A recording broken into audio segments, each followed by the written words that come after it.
Halo sahabat setia Dedari, welcome to Dedari Podcast.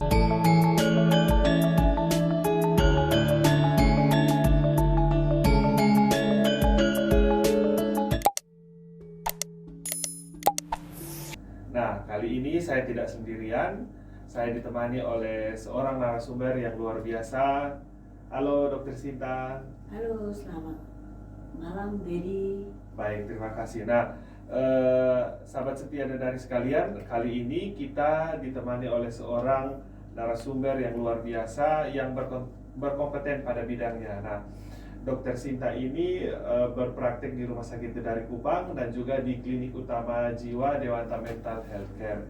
Nah, sahabat setia sekalian, pada kali ini kita akan membahas bersama Dokter Sinta tentang skizofrenia.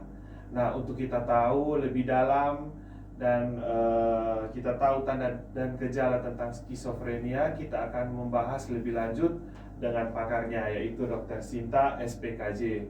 Nah, Ibu Dokter, untuk skizofrenia ini mungkin Ibu Dokter bisa menjelaskan kepada sahabat setia Dedari sekalian dan juga seluruh penonton yang ada di Nusa Tenggara Timur, Kota Kupang maupun di seluruh Indonesia tentang skizofrenia ini. Silakan, Dok. Oke, sebelum saya menjawab pertanyaan itu, berikan kesempatan dulu ya kita ucapkan selamat Hari Skizofrenia Internasional. Untuk skizofrenia itu sebenarnya kita sudah terbiasa. Di masyarakat itu dikenal dengan tanda kutip gangguan jiwa berat, itu gila ya istilahnya ya. Jadi yang sangat ditakuti oleh orang, bahwa skizofrenia itu adalah adanya gangguan pada proses berpikir, kemudian pada perilaku, di mana perilaku seseorang itu tanpa kendali. Ya, jadi proses berpikir yang kacau, perilaku yang tidak terkendali, sehingga dalam keseharian orang yang mengalami skizofrenia itu sangat sulit bisa melakukan fungsinya sebagai seorang manusia yang seperti kita normal. Oke, Ibu Dokter. Nah, Ibu Dokter, ini menarik ini, Ibu Dokter, untuk kita bahas lebih lanjut tentang skizofrenia atau dalam tanda kutip, apalagi kita di Kota Kupang atau di NTT, pada umumnya biasa bilang orang gila atau orang dengan gangguan jiwa ini.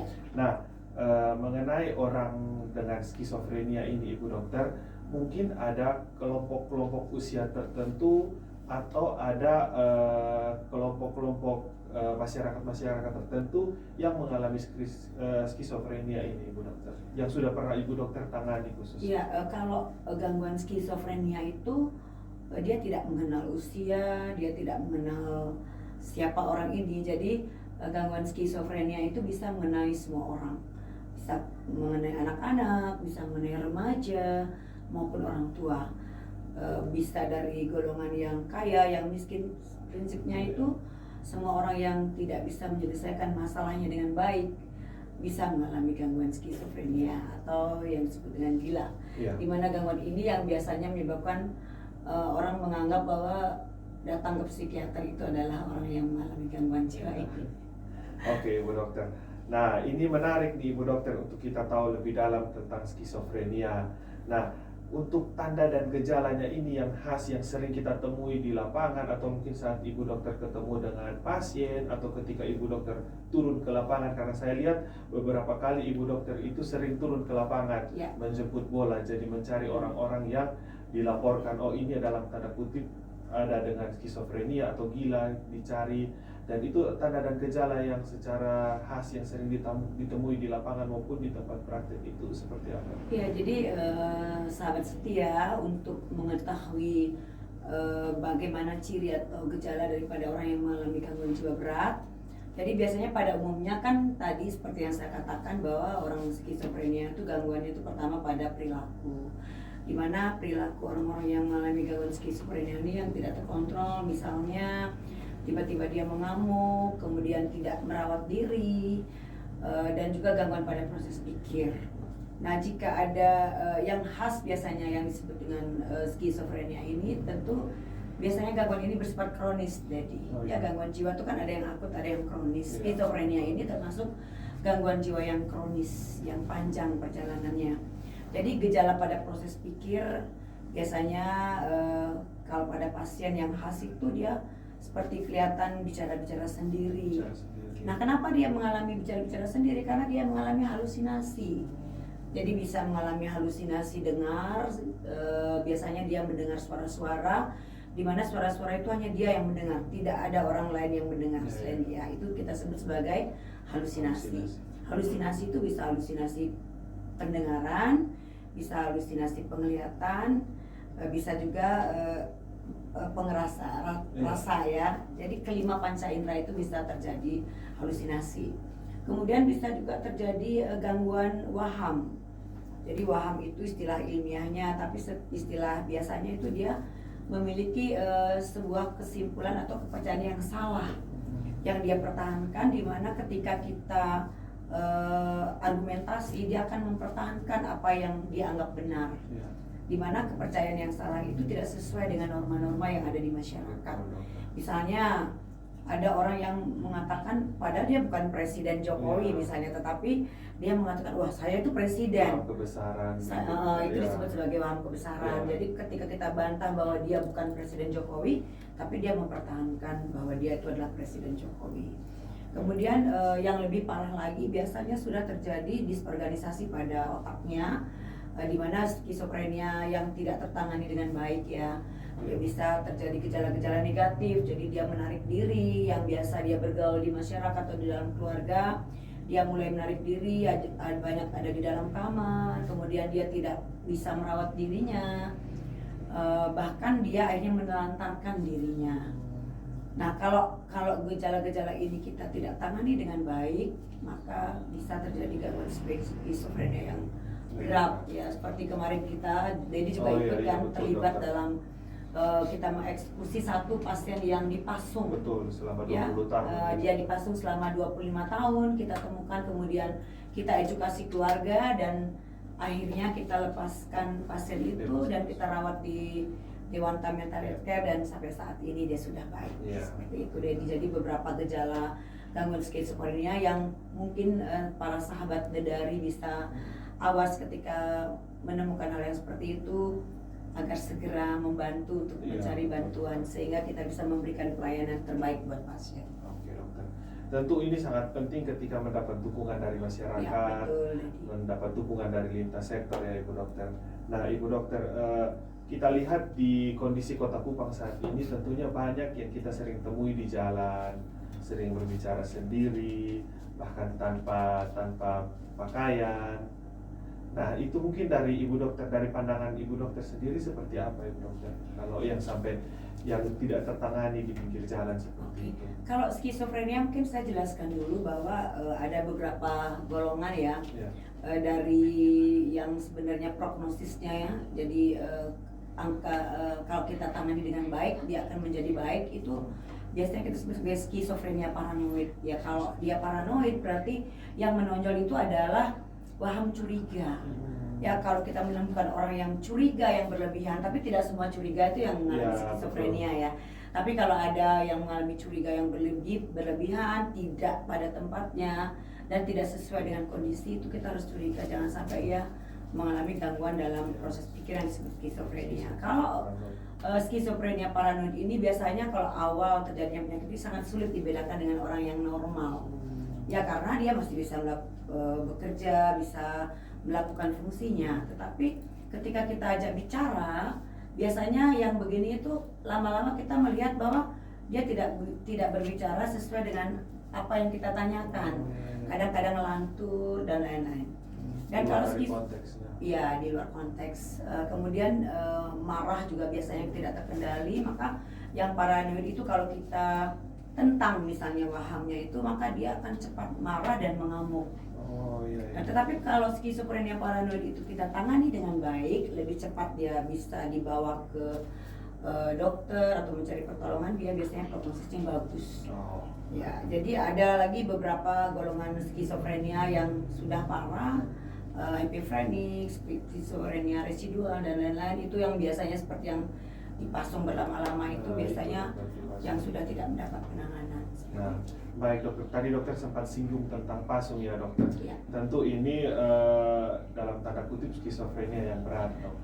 Nah, mengenai pasung ini dokter, apakah ketika kita temui pasien atau orang yang dipasung di masyarakat, apakah itu bisa disembuhkan Ibu dokter? Mungkin bisa penjelasan ke masyarakat supaya masyarakat tahu ketika ada orang yang dipasung bisa segera dilaporkan bahwa ini ada solusi yang terbaik dari medisnya seperti ini. Oke. Mungkin saya jelaskan bahwa sahabat Dedari, gangguan jiwa itu bisa kita obati dari ringan, sedang maupun berat. Sementara orang yang dipasung itu adalah gangguan jiwa berat.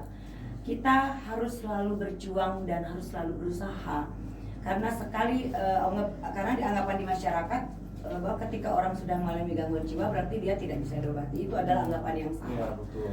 Jadi orang yang mengalami gangguan jiwa berat, apalagi yang skizofrenia, yang seperti saya katakan tadi itu kita bisa beri bantuan. Jadi ketika masyarakat menemukan orang yang mengalami gangguan jiwa, itu bukan dipasung jawabannya, tetapi harus dibantu untuk membawa dia ke pusat pelayanan kesehatan jiwa. Dalam hal ini kami di Dewanta Mental Healthcare dan Dedari, Rumah Sakit Ibu dan Anak Dedari bisa memberikan pertolongan bagi saudara-saudara kita yang mengalami gangguan jiwa. Apalagi yang dipasung, kalau ada saudara-saudara menemukan atau tahu ada saudara-saudara kita yang dipasung, silahkan datang ke Dewanta Mental Healthcare, kami akan turun. Karena kami punya program menjemput pasien di masyarakat dan kita berikan bantuan dan sudah terbukti pasung 25 tahun kita bisa bantu, minimal mereka bisa melayani dirinya, makan, minum dan tidak memberatkan keluarga. Nah ini menarik nih Bu Dokter, tentu masyarakat yang ada di sekitar kita harus lebih peka dengan hal-hal seperti ini karena seperti Ibu Dokter katakan bahwa gangguan jiwa itu seperti fenomena gunung es. Ya betul. Ya, jadi dokter, kelihatannya sedikit tapi ketika kita turun ke bawah terlalu banyak. Banyak sekali keluar saudara-saudara kita yang mengalami gangguan Baik jiwa. dokter. Nah ini yang tentu harus menjadi garis bawahi kita semua, sahabat setia yang sedang mendengarkan atau ketika teman-teman atau sahabat setia sekalian mendapatkan pasien yang sedang dipasung dalam hal ini bukan hanya diikat ya Ibu Dokter, mungkin dikurung itu juga dikategorikan sebagai pemasungan. Nah, jadi sahabat setia sekalian yang di sekitar kompleks, di sekitar rumah atau di sekitar berorganisasi di masyarakat, ketika menemukan pasien-pasien atau orang-orang dengan gangguan jiwa berat yang diikat, dikunci atau sampai dipasung itu tentunya harus melaporkan ke fasilitas kesehatan jiwa yang karena gini jadi pasung itu sudah melanggar hak asasi manusia betul, dong. Dan itu termasuk kekerasan dalam rumah tangga. Jadi keluarga maupun tetangga sekitar yang mengetahui ada saudara-saudara kita yang dipasung itu wajib harusnya melaporkan dan membawa mereka datang ke layanan kesehatan jiwa. Baik, tentunya di sini ada Klinik Utama Jiwa Dewanta Mental Healthcare ya saudara-saudara, teman-teman, sahabat setia dari sekalian, dan juga mungkin bisa berkoordinasi dengan puskesmas terdekat atau lintas sektor sehingga ketika menemukan kejadian seperti ini bisa langsung berkoordinasi dan cepat tertangani. Nah Ibu Dokter, mengenai pengobatan skizofrenia ini, mungkin bisa menjelaskan sedikit untuk kita semua tentang pengobatan skizofrenia ini, Dok? Oke, pada umumnya pengobatan gangguan jiwa itu tidak hanya dengan pengobatan obat, ya. Jadi pengobatan itu bisa dengan obat dan juga dengan pendekatan psikososial. Jadi kita bisa lakukan pertama kalau memang butuh pengobatan kita akan berikan psikotropika, obat antipsikotik namanya. Nah, ketika sudah tenang, kita harus lakukan psikoterapi atau konseling. Ya, psikoterapi itu pun bukan hanya pada pasien saja, tapi juga psikoterapi itu diberikan pada keluarga karena orang dengan gangguan jiwa berat, terutama skizofrenia, tidak akan bisa sembuh kalau kita hanya obati pasiennya. Ya, karena pasien skizofrenia dalam pengobatan itu butuh dukungan dari keluarga dan orang yang terdekat. Betul. Nah, ketika orang terdekat atau keluarga mengerti dan punya komitmen dalam penanganan ini, maka pengobatan akan bisa berhasil. Tapi kalau kita hanya fokus pada pasien tanpa dukungan keluarga maupun masyarakat, kecil kemungkinan pasien ini bisa sembuh seperti sedia kala. Seperti itu. Jadi harus ada kolaborasi di dalam penanganan gangguan jiwa. Dan untuk gangguan jiwa berat terutama pasung, itu harus kerja lintas sektor. Lintas sektor. Tidak bisa hanya saya sebagai seorang psikiater, klinik Dewanta Mental Health Care, tetapi harus kerjasama lintas sektor, pemerintah dan swasta. Jadi bekerja sama, berkolaborasi, kita berikan penanganan yang terbaik buat pasien. Seperti itu. Dan yang paling penting adalah dukungan dari keluarga ya. Dukungan dari keluarga. Jadi kalau ada anggota keluarga yang memiliki pasien dengan gangguan jiwa berat utamanya, mari kita sama-sama bekerja sama untuk memberikan penanganan yang terbaik, karena orang dengan gangguan jiwa berat adalah orang yang juga ingin hidup seperti kita. Iya, oke dokter. Nah dokter, tadi kita sudah bahas banyak tentang gangguan jiwa berat, pasung dan lain-lain Ibu dokter. Nah ini yang terlintas dalam pikiran saya dokter mengenai gangguan jiwa yang ringan.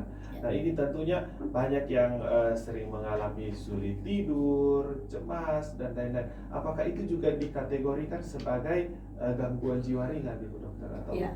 Memang gangguan jiwa itu kan kategorinya ringan sedang berat, dan seperti yang dikatakan tadi, kesulitan tidur, rasa cemas, kemudian kesedihan, kemarahan itu juga merupakan gejala awal orang mengalami gangguan jiwa. Tetapi ingat, tidak semua respon emosional itu adalah gangguan jiwa.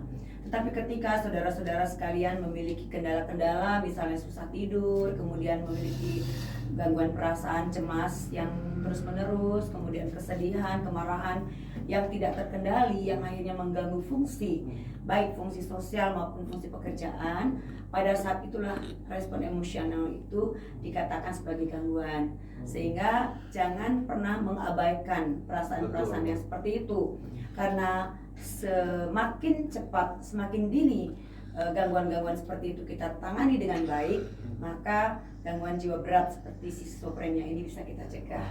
Jadi semakin cepat datang ke layanan kesehatan jiwa, maka semakin baik. Pesan saya lagi, jangan takut datang ke psikiater. Nah itu. Karena stigma di masyarakat datang ke psikiater itu adalah orang gila. Padahal itu adalah stigma yang salah. Ya. Prinsipnya datang ke dokter jiwa adalah untuk mencegah, bukan untuk mengobati. Jadi semakin dini datang, maka penyakit itu akan bisa tertangani lebih baik. Dan harus bisa bersahabat dengan dokter jiwa ya. Ya, betul. Jangan itu yang menjadi diskriminasi di masyarakat sekarang ya, dokter. Jadi ketika kita lihat ada yang ke polisi jiwa sudah mulai ditanda tanya nih, ya, benar. apa ini? Betul, jadi karena mulai, kalau orang datang ke saya itu kadang-kadang ada yang pucat wajahnya. Ya. Kenapa pucat? Dia takut melihat pelang saya aja, poliklinik jiwa itu dia sudah takut. Jadi hal-hal yang seperti itu harusnya pada zaman sekarang itu sudah mulai ditinggalkan, karena psikiater itu adalah untuk membantu masyarakat mencegah. Betul. Jangan mengobati tapi mencegah supaya tidak terjadi gangguan jiwa yang lebih berat. Baik Ibu Dokter. Nah, ini tentu sangat menarik untuk kita semua, apalagi untuk seluruh sahabat setia Dedari yang mendengar.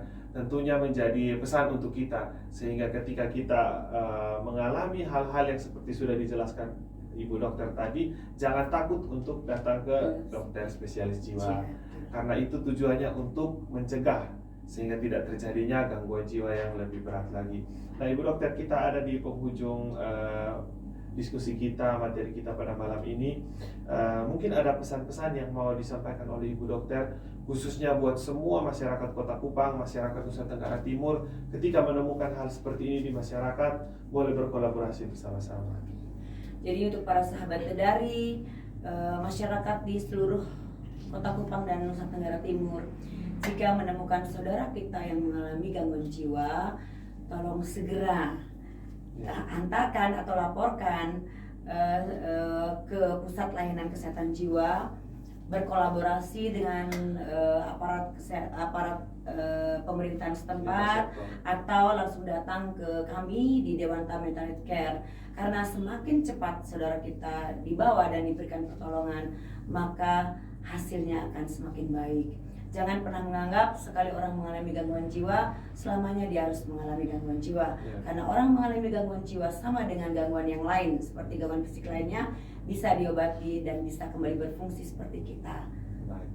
Yang normal seperti itu. Baik, terima kasih banyak Ibu Dokter untuk materi yang sangat luar biasa buat kita semua saat ini. Dan tentu ini menjadi hal yang akan kita ingat ketika kita ada di masyarakat, sehingga mencegah lebih baik daripada mengobati.